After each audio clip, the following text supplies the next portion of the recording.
Picture this. You are standing in a torchlit chamber beneath the Egyptian desert. The year is 2200 BC. You are a young soldier summoned at midnight with strange orders. Bring honey, 10 jars of it. Tell no one where you are going. Now you watch as servants pour that honey over a naked boy standing on a stone platform. The honey coats every inch of his trembling body until he gleams gold in the flickering torchlight. The boy has been trained not to speak, not to cry, not to move. But his eyes are different. His eyes are screaming. You hear buzzing. Thousands of wings. Clay containers around the room begin to shake violently. Inside those containers are 3 types of creatures. Scarab beetles that have been starved for 5 days. Fire ants collected from Nubian valleys and fed on blood. Wasps bred specifically for aggression and kept agitated with smoke. But there is a 4th container in the corner, and what is inside that one will haunt Egyptian nightmares for the next 4,000 years. The pharaoh enters. He is 96 years old, though some sources say 100. He has ruled Egypt for 90 years, since he was 6 years old. He has outlived 8 generations of his own descendants.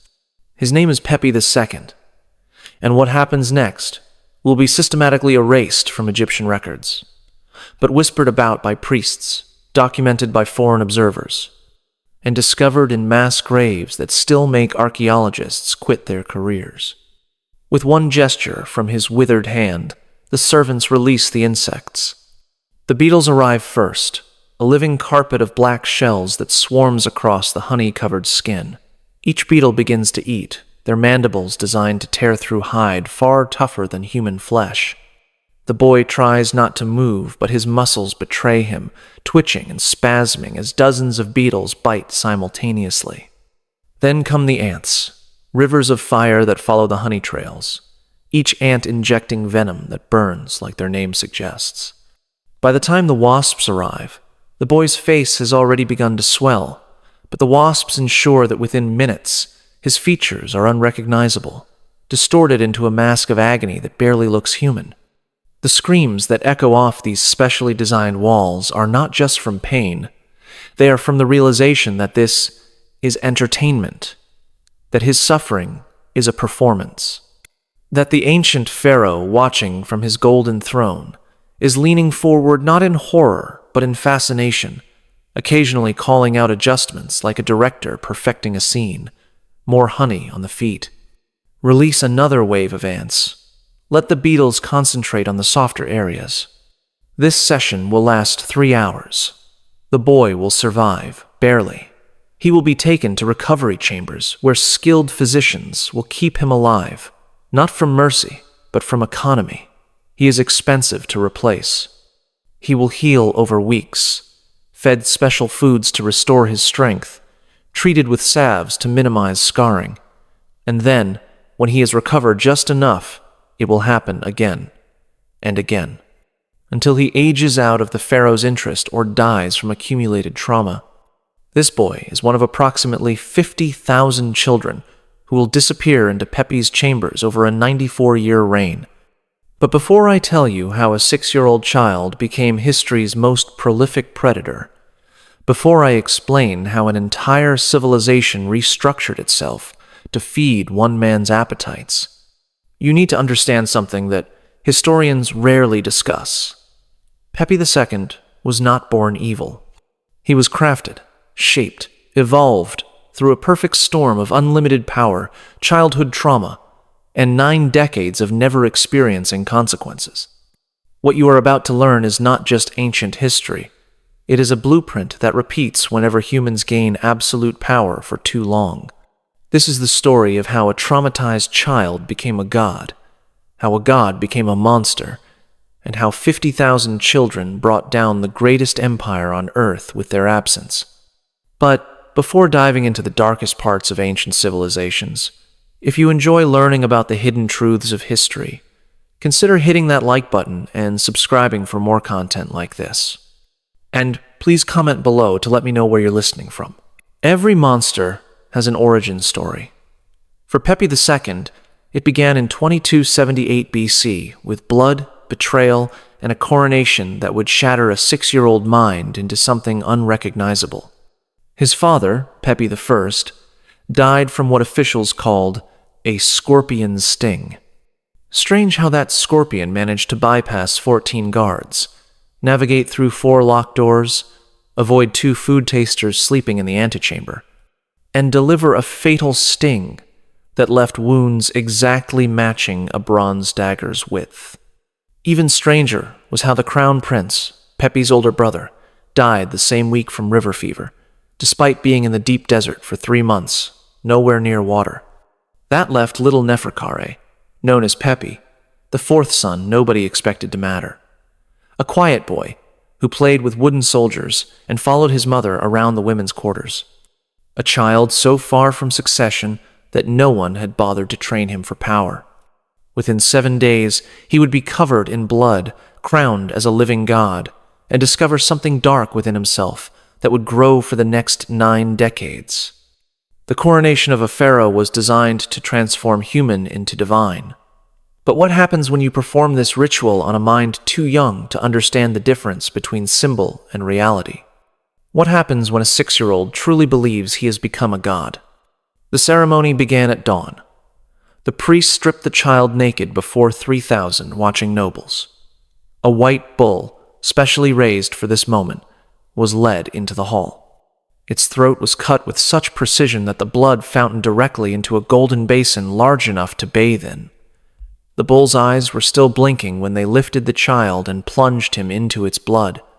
He was held under until his lungs burned, until his child's body thrashed in panic, until the moment before drowning. Then they pulled him up, gasping and crimson, expecting the normal reaction of a terrified 6-year-old. Tears, screaming, the desperate need for his mother. Instead, little Pepi laughed. Not nervous laughter, not hysteria.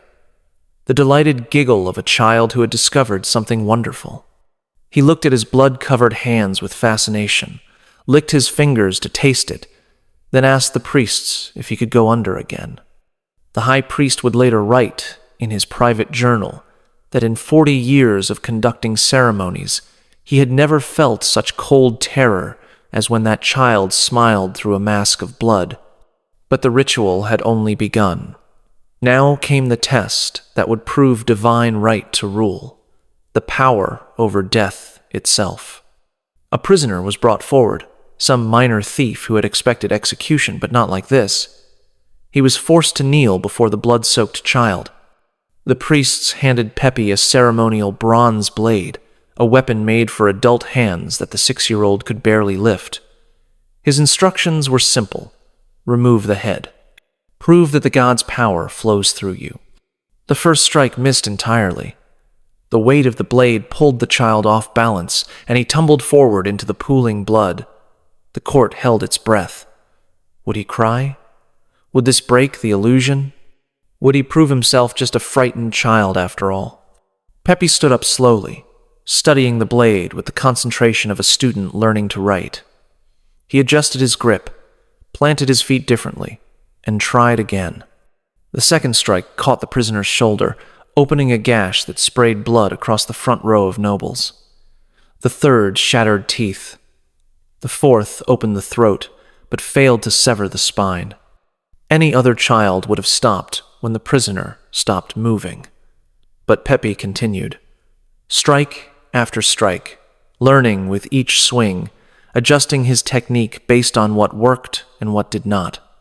It took 11 blows before the head finally separated. By then, the prisoner had been dead for several minutes, but the child pharaoh did not stop until the job was complete. Then came the moment that revealed what Pepi would become. He picked up the severed head, looked into its dead eyes, and whispered something. When asked what he had said, the new pharaoh replied with words that would define his reign. He said he had asked the head what death tasted like, and though it could not answer, he thought he understood anyway. Death, he declared, tasted like power. A 6-year-old child, covered in blood, holding a severed head, philosophizing about the flavor of mortality. This was not trauma creating dysfunction. This was revelation. The moment when young Pepi discovered what he would spend 94 years exploring. The coronation was not finished. 23 women stood before the new pharaoh, his father's secondary wives, who tradition demanded accompany the dead king to the afterlife. The youngest was 14, married just months before. The oldest was 32, mother to 3 of Pepi's half-siblings. Custom called for poisoned wine, quick, dignified, ceremonial. But the 6-year-old god king had been transformed by blood and violence. He wanted to understand death, to see it happen slowly enough to observe every detail. He ordered the women strangled with silk cords, but slowly, with pauses to let them recover before continuing. He sat on a throne so large, his feet dangled like the child he was, but his eyes belonged to something else entirely. For 4 hours, he watched 23 women die. He did not look away once.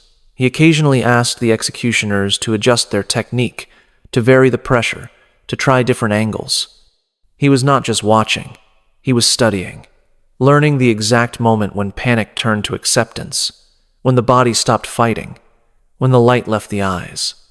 Then came their children, 41 half-siblings who could potentially challenge his rule someday. The boys were strangled like their mothers, but for the girls, Pepi created something new. They had to choose their fate while watching their families die, serve him forever, or join their mothers in death.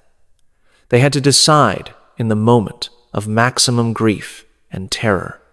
6 chose servitude. They would spend years wishing they had chosen death.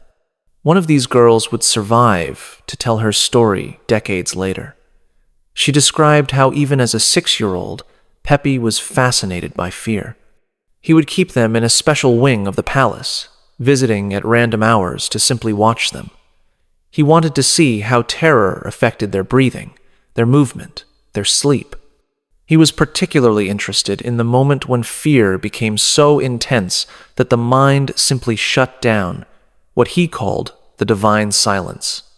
By age 8, Pepi had discovered that certain poisons caused paralysis without death. He spent months testing different combinations, documenting which mixtures allowed victims to remain conscious but unable to move. He treated this research with the same seriousness as learning to read hieroglyphs. His tutors were required to help him organize his findings, creating detailed scrolls about the varieties of suffering. At age 9, he made a philosophical breakthrough that would shape his entire reign. Pain, he realized, was not singular, but multiple. Like wine could be sweet or bitter, suffering came in flavors. The pain of burning was different from cutting, which was different from poison, which was different from insects. He began categorizing types of agony with the dedication of a scholar, creating what he called his great work, a comprehensive exploration of every form of human suffering. The incident that showed how deeply this obsession had taken root occurred when he was 10, during morning court. With the entire government assembled, a cat caught a bird in the throne room. The bird's wing was broken, but it was still alive, fluttering desperately while the cat played with it. There were urgent matters to discuss. A minor famine threatened Upper Egypt. Foreign ambassadors waited with tribute. Military reports warned of raiders on the borders. Pepi stopped everything to watch. For 1 hour, the most powerful nation on earth waited while a child god observed nature's cruelty. When a courtier politely suggested continuing with state business, Pepi had him beaten until he lost consciousness. The pharaoh's attention was divine. To interrupt it was blasphemy. When the bird finally died, Pepi called the cat to him, fed it treats from his own plate, and declared it sacred. Any cat that killed slowly, he announced, was performing holy work. They were demonstrating the truth he had discovered, that death was not a moment but a process, and that process was the most important thing in existence. At 11, Pepi wrote a letter that perfectly captures his transformation from disturbed child to systematic predator. His general Harkov was returning from Nubia with exotic gifts, including a pygmy dancer. Most of the letter seems like childish excitement about an unusual present, but the full text reveals something darker. Pepi demanded the dwarf be checked 10 times each night. Every 48 minutes, someone had to confirm he was still alive and undamaged. If the dwarf died before reaching Memphis, every sailor's children would be fed to crocodiles while their fathers watched. If he escaped, every soldier would be impaled. If he arrived injured, Harkuf himself would experience the same injuries tenfold. But the most revealing part was the postscript, usually omitted from translations. Pepi requested that Harkuf also bring a normal child of the same weight as the dwarf. He wanted to conduct comparisons, to see if size affected how long someone could survive without water, how they reacted to pain, whether their screams had different pitches. The dwarf was not entertainment, he was a research subject. By age 16, watching was no longer enough. Pepi needed to participate. The transformation from observer to actor began with the servants' children. Palace workers were required to bring their sons for blessing by the god king. These blessings happened in private chambers. The children entered healthy. They left damaged. Some never left at all. The first documented incident that Egyptian records could not completely hide occurred when Pepi was 24. A noble family's son, 13 years old, had been invited to join the palace musicians. 3 days later, his body was returned with injuries so extensive that the embalmers refused to prepare him for burial, claiming his ka, his life force, had been damaged beyond repair. The family demanded justice. They were wealthy, connected, impossible to silence. So Pepi did something brilliant and terrible. He declared their son had been chosen for sacred transformation. His suffering had opened doorways to divine knowledge. The family should feel honored. Then he invited them to the palace to receive compensation. They were never seen again. This was when Pepi created the position that would industrialize his obsessions, the overseer of royal entertainments. Officially, this sounded ceremonial. In reality, this was a procurement operation that would eventually employ nearly 1,000 people across Egypt. The first overseer was a man named Keti, chosen specifically for his lack of conscience. Within months, he had established a network of scouts, transporters, guards, doctors, and disposers. He created detailed criteria for selection, boys between 8 and 14.